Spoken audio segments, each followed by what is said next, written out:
to another episode of Roll or Die. Today we have for you the head coach of Northern MMA. I think it's also known as Team Tonks. Is that right? Soon to be third degree, but at the moment still second degree black belt.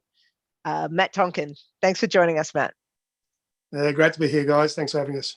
Awesome, man. I really appreciate the hairstyle and the clothing choice, man. I feel like we're related today. It's pretty cool.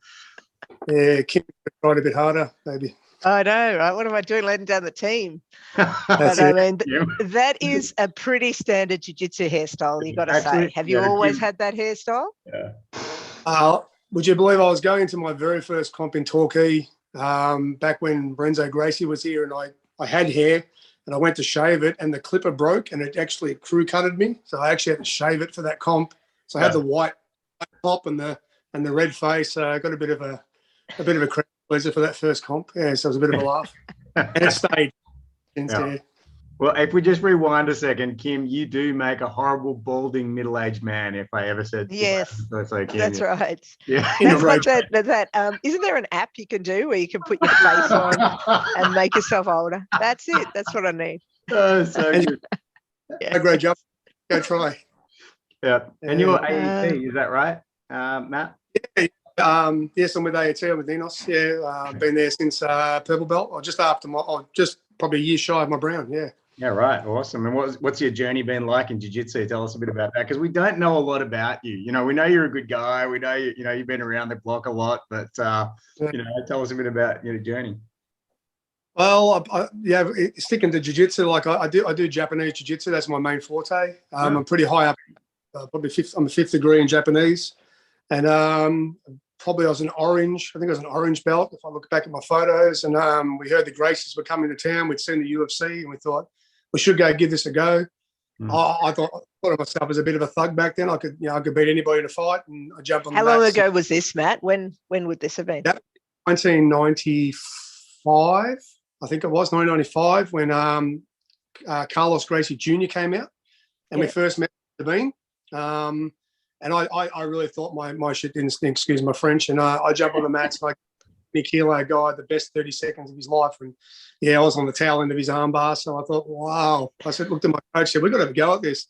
And he goes, go back in again. So I jumped back in again and got tailed up by another little guy. So I thought, we really need to learn this stuff. You know what I mean? And Pete's laughing at me going, I was bigger than I am now. And I'm thinking, I could beat anybody. A small guy can't beat me. And then, in 97, I took a little. We didn't do much. We sort of mucked around with Peter Bean for probably 2 years, on and off, just doing weekend warrior stuff. And then Renzo Gracie came out. Hens Gracie came out in 97, and I'd done a little bit of training, so I thought, I reckon I got this guy's number. So I did challenge my fight, and again, 30 seconds into that, I was tailed up with an armbar. And I think there's a lot of toweling going on. I couldn't get it, but it wasn't just. Everyone was getting tailed up. There was nobody in this country that could give these guys a run for their money, Yeah. And then I beat, and I said, can I just cross train a bit? Yeah, I'm trying to get all my jiu-jitsu stuff going. And then I think it was 2001. 2001. I joined St Kilda in BJJ. 2002, I got my blue belt, and that's sort of where I broke away from my Japanese, and we implemented BJJ as a main sort of style in our gym, as well as our Japanese and our Muay Thai kickboxing through Bob Jones and all that sort of stuff. So it sort of got rid of all the traditional sort of stuff that wasn't really working for the people I was training. And and the story went on from there. I used to train Kim, the Peter Beans, back in the early days. We used to train together, roll together. Amazing. And we were rotten white belts. You weren't even thought about that, Anton. Yeah, I didn't even know what jiu-jitsu was. I just watched the UFC and thought I knew everything. I didn't know what it was. So it's been good. Like I'm still at AT. You know what I mean? I still roll weekly there, twice a week with AT. Very heavily and committed into my club as well. Yeah. The journey goes all over the world. I've travelled, competed, nationally, locally, nationally, internationally now. So it's been good.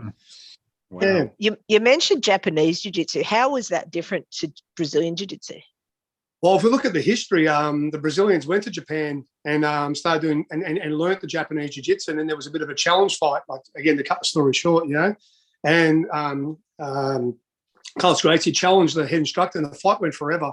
something like an hour and 45 minutes with no result. And he took it back to Brazil and just pretty much formulated their style of Brazilian Jiu-Jitsu. And but not taking nothing away from the Japanese. They've got their own Gracie self-defense system, which is very Japanese with all the judo throws, the wrist locks. So with my Japanese, we dominantly stand. We don't do a lot of ground fighting, and we call that grappling if we go to the ground.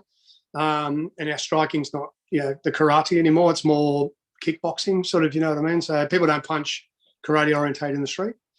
So it's a combination of movements, locking, throwing techniques, ground immobilizations, weaponry, all that sort of stuff. But I think with every martial art now, you've got to have a bit of a branch. You can't just be just a BJJ club. If you look at AET, they're just a BJJ club competition. But for myself as a self-defense sort of coach, I can't just have BJJ as solely one style. I've got to have striking, locking, throwing, grappling, takedowns, ground fighting, weaponry. Yep. Yeah, so it is a bit of a mix. I have this event called the Monthly Masters, right? And this Japanese jiu-jitsu guy showed up. I didn't know at the time. He just felt really solid, right? He had a white belt on because that's what he is in BJJ. And so this was only a few months ago. So it's not like I haven't been around the block. I thought this guy, he's my age. I'm going to be able to just do whatever I want with this guy. And he basically destroyed me. And I didn't know where the application, there are crossovers where Japanese jiu-jitsu, I don't know how to handle him. I'm sure if you tell me how to handle him, maybe it'd be different, but he actually did dispatch me quite easily. He towed me up. He's obviously a very high level Japanese jiu-jitsu guy, but yeah, he managed to deal with me even on the ground, so tell me about must have been one of my boys then. yeah. It must have his white belt than you know what I mean? So yeah. No, it is a hard thing. Like Japanese, I found you can't take a Japanese jiu-jitsu fight to a Brazilian match, and you can't take a Brazilian match to a Muay Thai fight. Again, you could be on the back end of a guy who's very well-rounded in that style, and we've all been there where I can roll you and beat you, but I can't beat Kim, but Kim can beat you. You know what I mean? Styles clash. Styles make fights. Yeah, I see. Yeah. And Matt, tell us about some of your other accomplishments. Like you sort of brushed over them. You said you're a 5th degree in Japanese Jiu-Jitsu. I think there's some other accolades as well under your belt too, that you've got? Yeah, I did do my black belt through Zendukai as well. Zendukai Muay Thai through, I brought in, when we started filtering it into how we always bring outside coaches in, of course I was prepared to be, and we filtered in, and we ended up with our first instructor was Murat, and then from Nexus, and then of course Chris Arnott for a while, and then we just moved through it. I ended up taking it over myself. Same with the Zendukai. Ross came in, Ross Purcell, and he became a blue belt in BJJ, so we barred it off with the Japanese and the Brazilian, of course, and the Muay Thai. And now we've got people like Fars Tarash, he's an Olympic wrestler. So a lot of the styles that we teach there, it's not we wanted to be a one-stop shop where you come in and you can, today if you want to strike, you can. If you want to grapple, you can. If you want to learn self-defense. And we go from 5-year-olds right up to 50-year-olds. You know what I mean? So we've come a long way with ours, in our area, you know what I mean? For Epping, there's a lot of people who've trained through us over the years, and we're still chugging along and that sort of stuff. Is part of the one-stop shop that they can buy bedding as well? Because it looks like you've got a bedding store behind you, brother. I had to move. I was in my lounge room and my internet crashed, and I'm like, of course, it's like, you know what I mean? Come on, Anton, you're in your bedroom as well. That's true. Go a break. Okay, We're trying to get more professional here, but I just can't, I can't work like this. I got my lovely wife in the background here. That should be like. I bet you're in the gym office, and I don't know, you put so many people to sleep, you need bedding for them or something. I don't know. Right here. Yeah, that's right.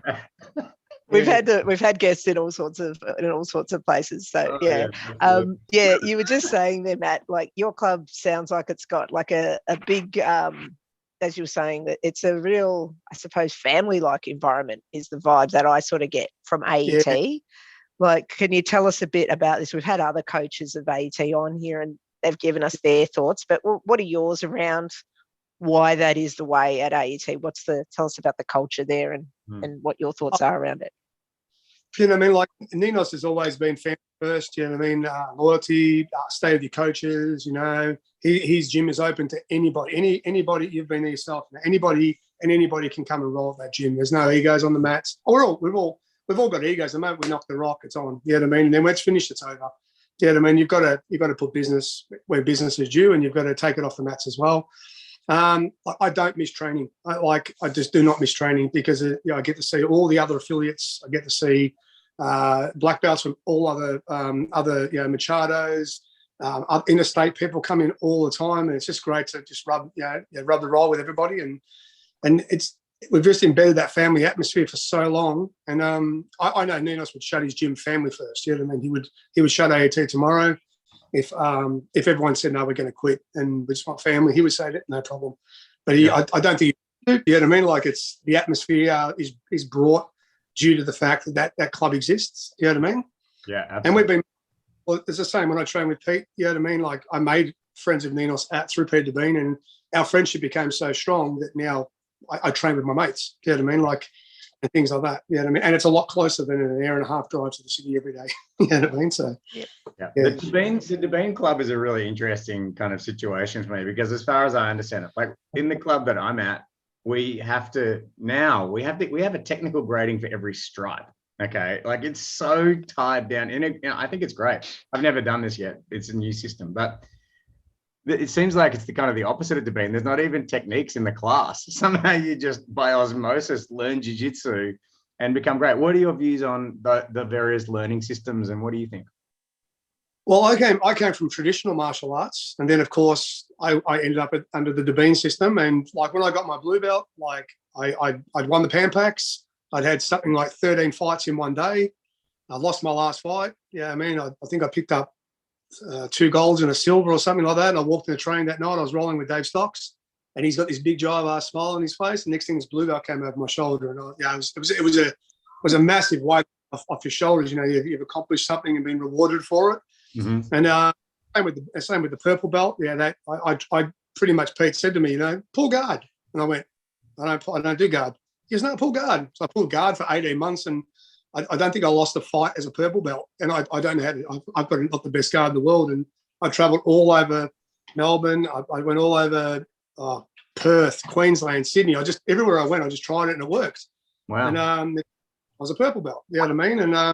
And that was sort of the way it was done there. And then one of my students trained with Dominance at the time, and they did grading systems. Yeah, I mean, they had to do techniques on the grading day, and then they did their free roll at the end. And then when I met Gustavo, who was our coach, I was one of the first guys to get graded after Ninos, and I was picked up, slammed on the ground, kicked, punched, put to sleep. That sounds about right for Gustavo.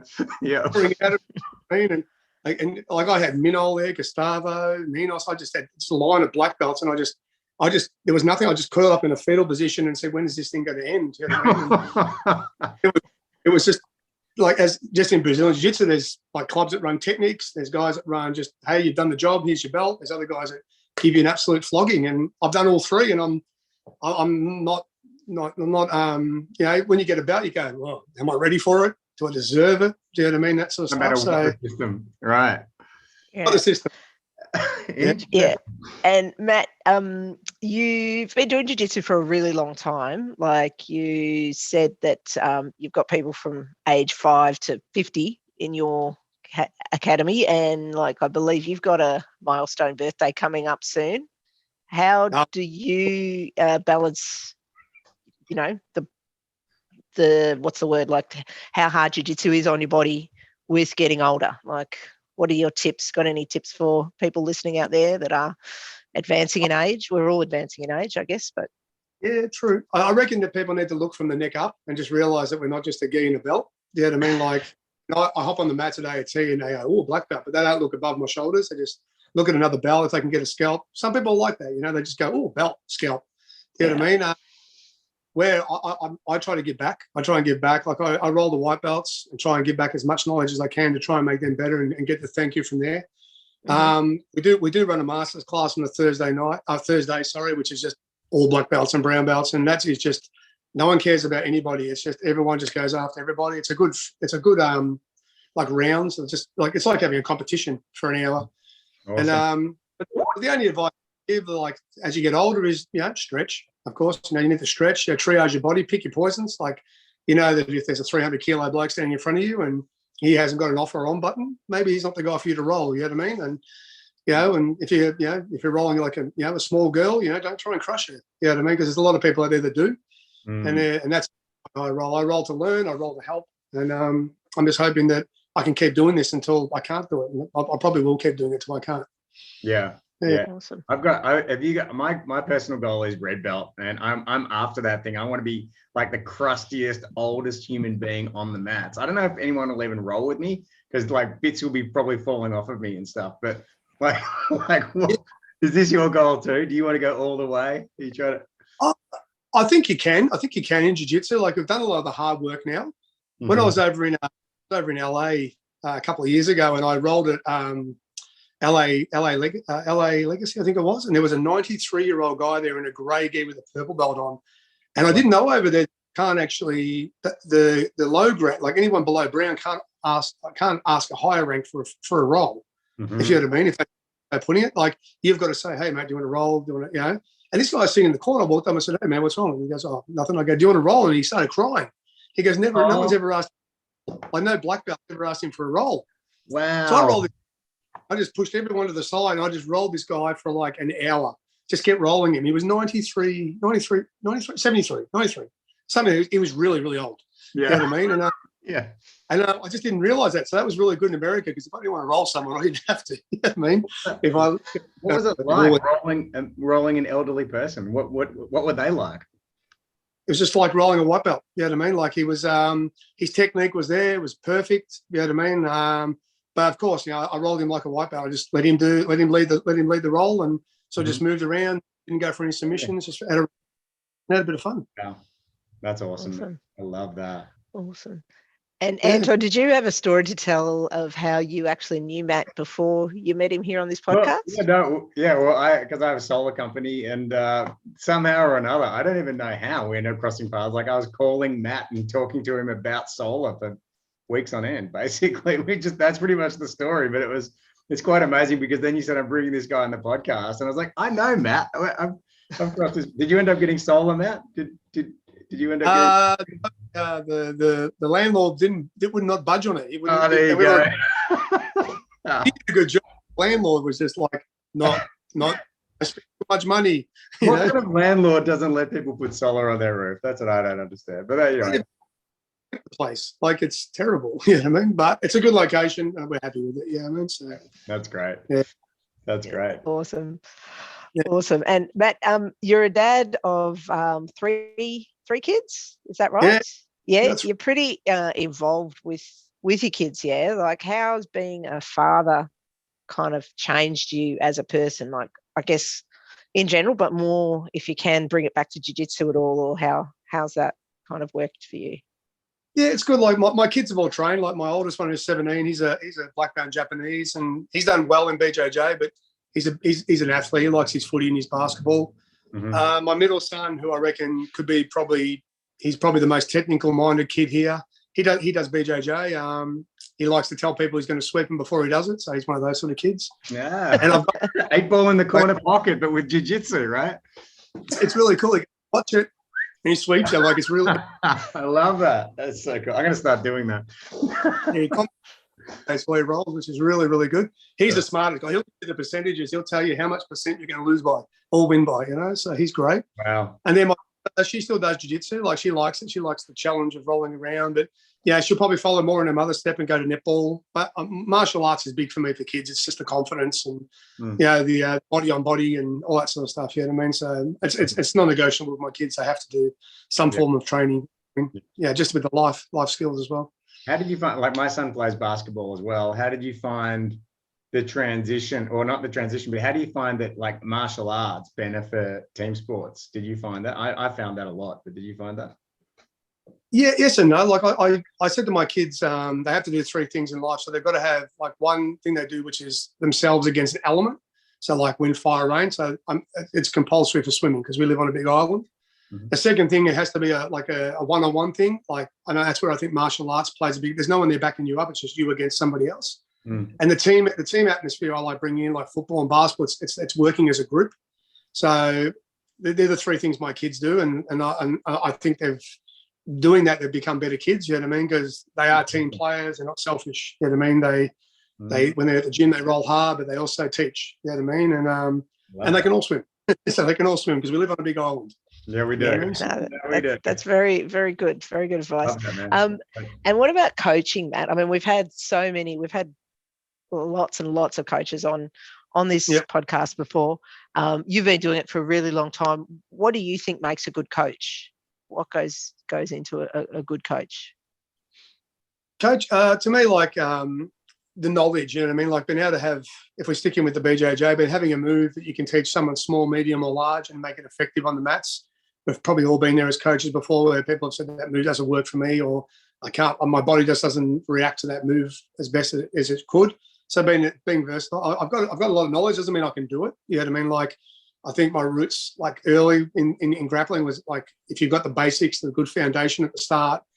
You know what I mean? Like you get guys walking, going, "I've got a really good key lock," and then I say, "Okay, show me." And then they can't pass your guard. And okay, well, learn to pass my guard, or learn to sweep me first before you do the submission. You know what I mean? And then go for your life. Show me the submission. So we're big on that with the kids when they come in. Like we do a lot of like position fighting, like first person to get guard, first person to get mount. You know what I mean? And they know the move. They both know the move, so they've got to fight their life to get to that position. You know what I mean? So basics are very, very important. I believe basics are very good. Drilling is an argument. A lot of people say drill, you become better at the move. But then again, some people might not like the drill, or the drill might not relate to the move they're learning. So, but like I always say to guys when they finish like what we've taught, when they do their on the wall and they come in, they try what we've done. And then when you go into your free roll, try and put it into your game and always go back to your root move, like whatever the move is that you need to go back to as a safety move. So yeah, it's a very hard question to answer because every coach out there, I believe, has something to offer. Yeah, and that's why you train. Yeah, yeah.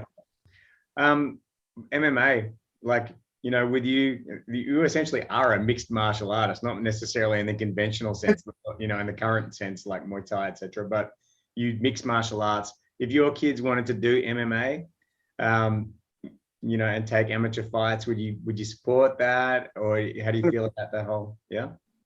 Both my kids, all my kids, my daughter hasn't competed yet, but that was only because she had a tournament. But both my other two have competed, both in grappling. Striking, not yet. That's what I mean. The striking part, yeah. Like the mixed martial art, like pure MMA, Yeah, I don't know. I think if my kids wanted to do it, I'd support it and train them as best they could and get the right sort of people in play to get them over the line as safely as they could, win, lose or draw. Yeah. Like of course, being a father, like being a coach first, it's my job to get them ready. Being a father second, it'll gut me, if I see my kid hit the floor. You know what I mean? Yeah. And my wife will probably kill me. You know what I mean? So, so all the black belts I've got in the world cannot suffice, a mother's passion for the kids. You know what I mean? Yeah, so absolutely. Yeah. She's watched my fights and she's turned her back. You know what I mean? I've been injured. I've been on the couch and she just laughs. She just laughs now. I come home and I start limping the door. She just does the old, Simpson. Yeah. Actually, that's something that we haven't really chatted about much with many of our guests, but there are many, many long-suffering wives out there of jiu-jitsu and husbands, perhaps, of jiu-jitsu people. How's she with your family lifestyle, I suppose, with this much jiu-jitsu and this much martial arts? Did you meet her before you started, or I was doing Japanese when I first met her. And she came along and just accepted it and all that sort of stuff. But she's actually a blue belt in BJJ. She's a Japanese jiu-jitsu. She's got injury at the moment. Has to have a hip replacement. But her martial arts is her seconding. Her netball is her life. She's a great netball player, and she did the martial arts as extra fitness work, bit of self-defense. And she's a nurse, so she's hands-on every day. So, but she does the martial art or did the martial arts, so she understands it and accepts it pretty. You know what I mean? So it's great. It's great to be able to. But she is my kryptonite. I can't beat her. I just can't beat my wife in a fight. You know what I mean? I giggle. And then she just, and it's all over. That's true. You've got extra technique you can never learn, brother. know, Yeah, that makes sense. It's really important to convert your partner into. That's what Kim did. You know, That's she what I did. converted a powerlifting partner into a BJJ fanatic. You know, and Now he's a blue belt as well. So, yep. Mhm. yeah. Yeah, Yeah. that's awesome. That's great. And what else? What other tips would you give to people? Like, what have you discovered upon your journey that you think you like? Okay, let's say someone comes into your club, they come to your first class or whatever. They're not necessarily a beginner, but like, what do you like to get across to people? What do you find important in the journey of teaching people about the martial arts? What stands out? Well, first thing with our gym is egos and heroes don't walk in the door. We cut that out really quick. That's why we give them like a bit of a trial before they join. Yeah, we don't want any heroes in the gym. Egos, we've all got that problem on our shoulder when we're on the mats. But when guys join our gym, we get a gut feeling. A lot of the instructors get a gut feeling. So I've got really good instructors at my gym. Doesn't mean they're the best fighters, but they're probably the best instructors I've been around. And we talk a lot. It's not like it's my decision and my decision final. We all discuss, like, people and say, oh, you know, that guy doesn't suit our gym, or yeah, we need to work with that kid, or we need to work with that guy a little bit longer. And yeah, we just probably the best thing that we can do with those guys is like give them a shot, because sometimes it's just an attitude adjustment, and 2 seconds later they're good. You know what I mean? Or you put them in their butt and then they're good. You know what I mean? It's either way. One way or another, you correct people and have them check their ego and their hero-ness at the door and just come to learn. Yeah. Oh, exactly. Right. Yeah, I mean, it's very true. Yeah. Yeah. Well, I mean, jiu-jitsu certainly is a very humbling activity. What about on the other side of it, Matt? What would you say to someone that's struggling? Like, particularly, it's very common around blue belt, you know, where people just hit that wall and they just want to give up, or they can't sort of see the light for all of the beatings that they're taking, or they just feel like they're not improving. What would you say to someone in that situation? Well, we've all seen that chart, haven't we? Where like white belts are punching bags for blue. Yeah, blue belts beat white. Yeah, we've all seen that chart. It goes all the way up to black, and then when you get to black, you're a white belt again. Yeah. I believe it's like a plateau. You know what I mean? Like I've been to all my instructors. You know, I've been to Pete, I've been to Ninos, and said, mate, I got beaten today. I feel like I'm just going downhill. And the best advice I got from both of them was, you're probably at that point where you're either going to go up or you're going to quit. So you need to make that decision now, whether you're just going to go home, regroup, come back tomorrow with a fresh, you know, like a fresh gi, as they say, like come back tomorrow and hit it again and see how it goes. And then I get a lot of my guys in the gym, like, you know, I mean, I'm crap. I got beaten today. And I go, but what were you doing? And they're like, oh, I was trying that move. I go, well, you don't know that move. So that's maybe why you lost. But you got to gut through. You got to gut through. You know what I mean? I've got, we had one guy in our gym. We all went to comp. We all went to VIX, and out of the 11 of us, 10 of us won medals, and he didn't. He didn't win a medal for like nearly 18 months. And he's probably today my best fighter in my gym by far. Never been. Yeah. He's won umpteen medals now. He's a purple belt, 2-stripe. I think is it the same rank as you, Anton? No, Anton outranks him. He's the 3. Go, Anton. Oh, Anton. You probably still beat me though if he's as good as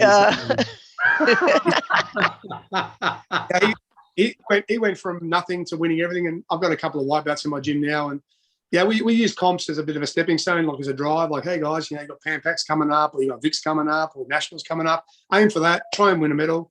You know what I mean? And yeah, things happen from there. That's how it used to go in the old days, so I sort of still use that a bit. You know what I mean? So I think it's like Buchecha or someone, I don't know, who lost every single comp they were ever in until purple belt, and then went on to destroy, you know, like every comp. They've never won anything at a comp ever. Like it happens even with top level grapplers, that they perform really badly in the beginning of their journey. And, you know, knowing when to quit, if you're ever going to quit, would be impossible, really. It's just something you got to hang in there, because you never know when this stuff turns around, do you? Yeah. Very true. Yeah. And any final, we're nearly out of time, but do you have any final parting words of wisdom? You've given lots of words of wisdom so far, but any last thoughts? I just, yeah, like it's BJJ coming to Australia. It's opened more friendships in martial arts and outside than any other martial art I've ever done. You know what I mean? I used to do I used to strike, and yeah, it's really hard to punch someone in the face and go have a coffee with them after. But you know, being on the end of an armbar where my shoulder's wrecked, I'm in a sling, and the guy's buying me lunch, and yeah, we've all been on the. Yeah, I don't know. It's just a different culture. You know what I mean? I think it is. Yeah, even though you're both trying to absolutely kill each other, which is really, you know, it's so hard for me to explain. It's so unique. You know what I mean? It's an emotional thing too. Like I've never cried in any martial art grounds in my life. I got, when I got my, I think it was my brown belt, I just broke down. Like it was probably the big open, my grading. You know what I mean? It was just, crossing over bridges and things like that. You know what I mean? And I think that, meeting people like yourselves and you still see people at competition, and we thrive to go to like Pan Pacs and Vicks and Nationals mainly to catch up with all the other guys. And there's, we do our job, we bash and hit each other, and then we go home, you know what I mean? And it's great. I agree, man. That's a really powerful place to end. It's like, what a martial art, what a community. And there's nothing else quite like it. Yeah. And that sort of stuff. But no, it's a good thing you guys are doing too. Like I've watched all the podcasts, and and I watch you guys, give a lot of people some crap, and they give you a lot of crap back. And mostly I just give Anton crap. Come on, and, and he deserves it. Well, thank you so much for giving up your time, Matt. And we will have this out in a couple of weeks. If you could share it on your social media or with your students, that would be awesome, because I know you've got a lot of students and it would really help grow our audience. So whenever there's an AET coach on, it's always one of our high rating ones, because you guys are awesome. You've got like heaps of students, and come listen. Hey, awesome, love that cup. I need that cup. I just like this is sponsorship missing right here. I got to get something done. Anyone out there listening, give us a yell. Actually, anyway, here we go. Here we go. Roll it down. That's right. Oh wow! We'll have to get you one of those stickers, Matt. We've got the limited edition, only for the guests. We only had a couple printed, but anyone listening out there that wants to sponsor us, we're wide open, ready for a sponsor. So thank you once again for all of your time. Good luck to your students, although not against Absolute in comps. Make sure that our Absolute team can still get some wins, and look forward to seeing you either on the mats or at a comp soon to come. Hey. Thanks, very Matt. Nice. You're a rock star, buddy. Catch you soon. I'll give you a call later, man. I need to buy a new doona as well, so I'll give you a. He'll try and sell you some solar. Don't answer. All right. See you guys. Bye. Bye. Bye.